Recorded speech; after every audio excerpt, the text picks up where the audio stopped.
als je deze dingen niet weet.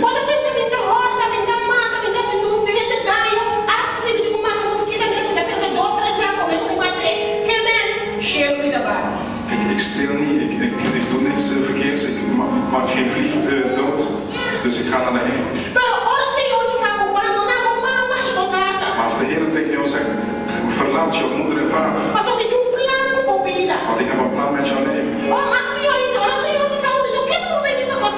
Als de Heer zegt tegen jou en zegt, ja, ik wil niet dat je naar Jeruzalem terug gaat. Want ik heb jou voorbesteld voor deze koude plek. Dat kan niet van God zijn. Want de Satan wil mij wegnemen van God wil dit niet van mij. Dat God dit wou voor Abraham. Er zijn verschillende mensen waar God dit wou. Waarom kun je niet denken dat God dit niet voor jou wil?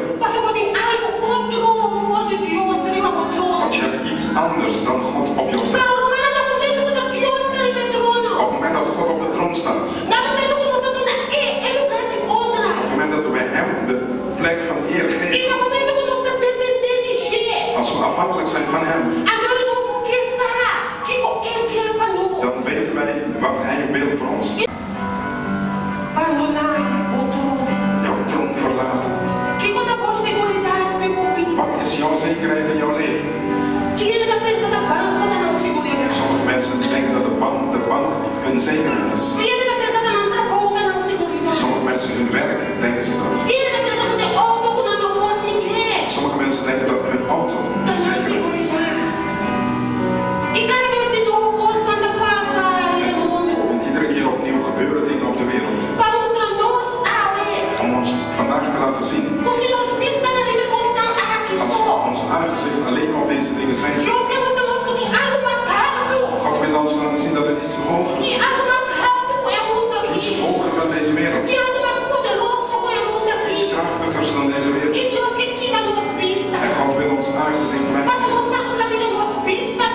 Want we weten waar we naartoe kijken.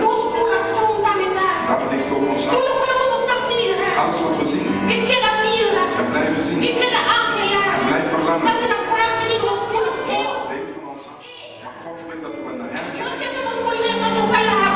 Zijn woord kunnen lezen.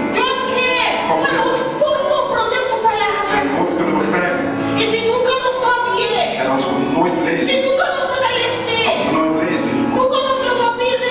nooit zullen we hem zien. En er zal ook geen deel worden van ons hart. We zullen niet kunnen begrijpen wat God echt van ons wil.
uit jouw